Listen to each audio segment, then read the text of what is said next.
Hello, j'espère que vous allez bien. Alors aujourd'hui, nous allons parler de reconversion professionnelle. Je suis Mélisande Mougani pour ceux qui viennent d'arriver sur la chaîne. Je suis coach en développement personnel et formatrice. Alors, reconversion professionnelle, je vais vous partager 7 étapes que vous devez suivre pour ne pas vous tromper.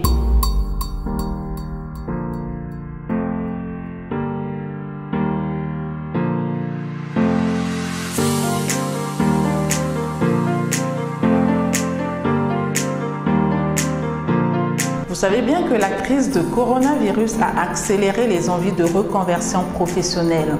Si la reconversion professionnelle est maintenant monnaie courante dans une carrière, elle n'en est pas moins une expérience compliquée. Alors, pour que votre envie devienne réalité, voici quelques étapes à suivre pour réussir votre reconversion professionnelle. Alors, notez bien qu'il y a plus de 60% des salariés qui ont déjà connu un changement de métier ou de secteur d'activité. Alors, c'est selon un sondage réalisé par des professionnels. La reconversion est donc une phase naturelle dans un parcours professionnel. Et ça prend du temps, oui, ça peut prendre du temps. Il faut compter entre 6 et 36 mois pour changer de métier. Et ça, c'est selon des grands coachs professionnels. Donc, n'oubliez pas surtout que la reconversion a bien évidemment un coût.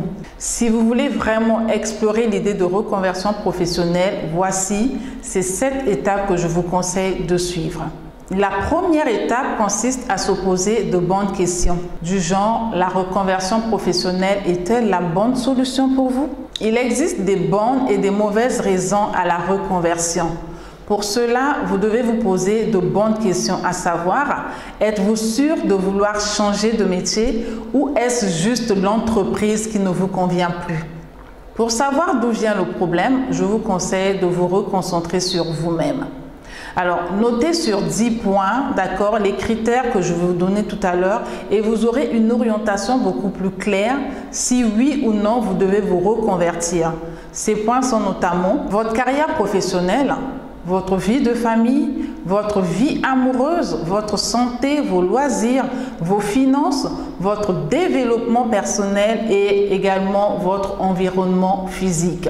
En faisant cet exercice, plusieurs personnes se rendent compte que ce n'était pas une reconversion dont elles avaient besoin. L'origine de leur mal-être vient des fois de leur caractère et non pas de leur travail qu'elles appréciaient autrefois. Trop perfectionnistes, elles deviennent désagréables et perdent toute confiance en elles. Alors si c'est votre cas, vous allez devoir travailler sur vous-même en plus de changer votre mode de travail. En revanche, dans certains cas, la reconversion se révèle très nécessaire. Le cas d'une dame à qui nous avons fait un test de compétences il y a quelques jours de cela, une dame d'un certain âge ayant occupé des postes de responsabilité dans une grande entreprise de la place. La surcharge de travail et le manque de reconnaissance l'ont conduit à un burn-out qui a duré plus d'une année. Elle songeait déjà à la reconversion et le burn-out a fini par la convaincre, raconte-t-elle. À l'issue du test qu'elle a eu à faire et qui confirmait ce qu'elle voulait faire, elle s'est tournée vers le design. Quelle forme d'accompagnement choisir? C'est la deuxième étape. Alors, pour vous aider à faire le bon choix, un coach peut vous accompagner dans vos réflexions et vos démarches. Notez qu'il existe plusieurs formes d'accompagnement. Le bilan de compétences peut vous aider à faire le bon diagnostic. Ce test permet de définir toutes vos compétences métiers et votre savoir-être. On pense les connaître, mais on en oublie souvent la moitié. Le bilan de compétences vous aide à mieux vous connaître. Personnellement, je le considère comme une opération de défloutage. Ce test se fait en quelques minutes et les résultats sont très souvent disponibles à l'instant T.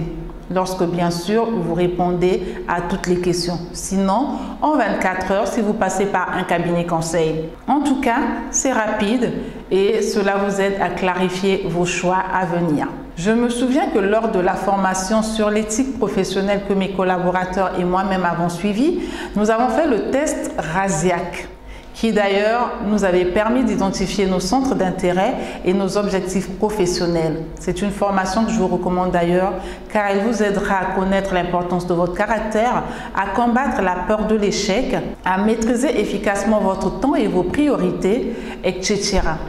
Alors, son contenu, donc le contenu de cette formation sur l'éthique professionnelle est riche, en plus du test de compétences que l'on bénéficie en la faisant.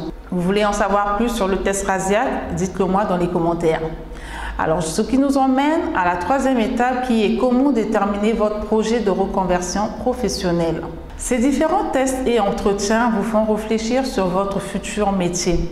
Selon vos compétences et votre personnalité professionnelle, les outils informatiques font le lien logique entre votre profil et des métiers. Nous n'avons pas été étonnés des résultats lorsque nous avons fait le nôtre.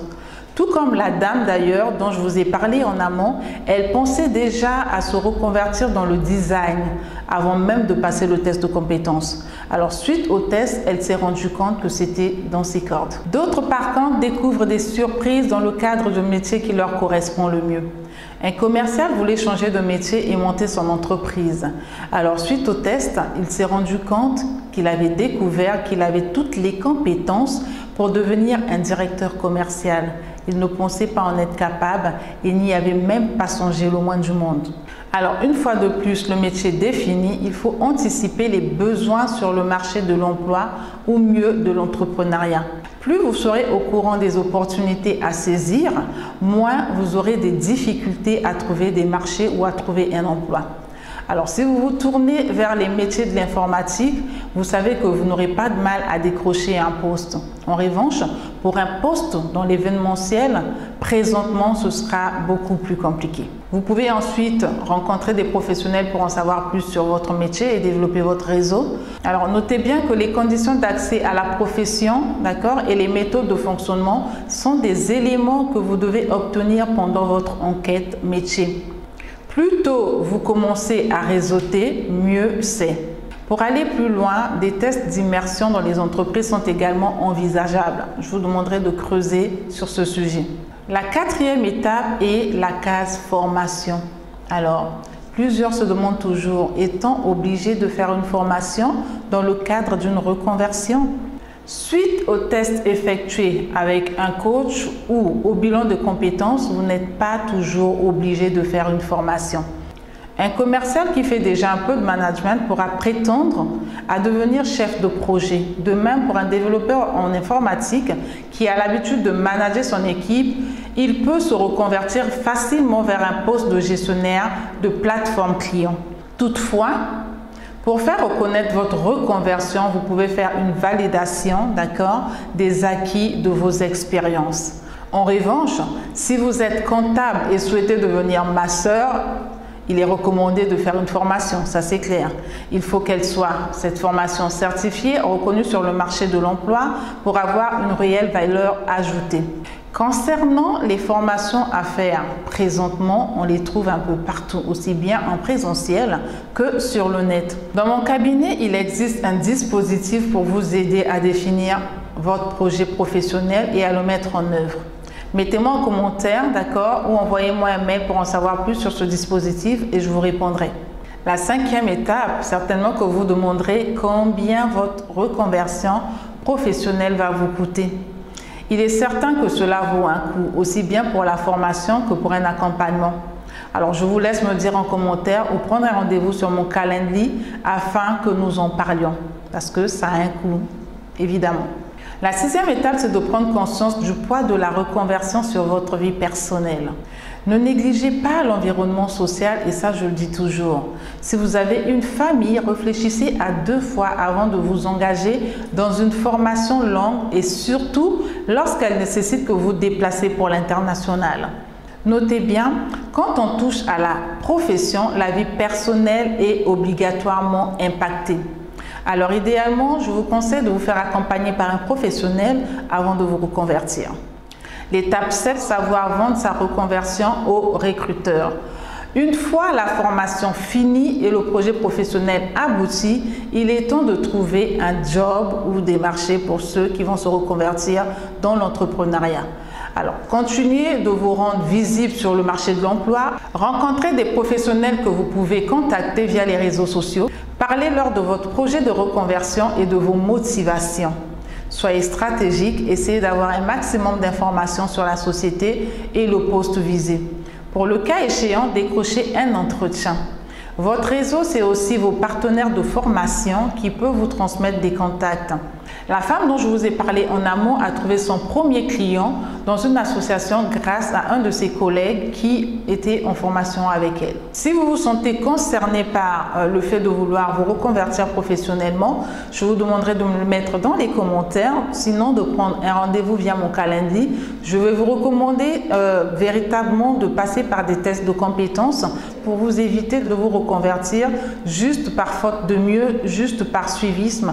Mais il est important de connaître vos centres d'intérêt, il est important de connaître le métier qui vous correspond le mieux et là vous verrez que ce sera beaucoup plus facile pour vous d'entreprendre ou de trouver un emploi. Si vous n'êtes pas encore abonné, je vous invite à le faire et surtout à partager cette vidéo, à me laisser un petit pouce, d'accord, également à activer la cloche de notification afin d'être informé toutes les fois que nous posterons une vidéo. Je vous dis à très bientôt et comme je le dis toujours, demeurez bénis. Bye bye.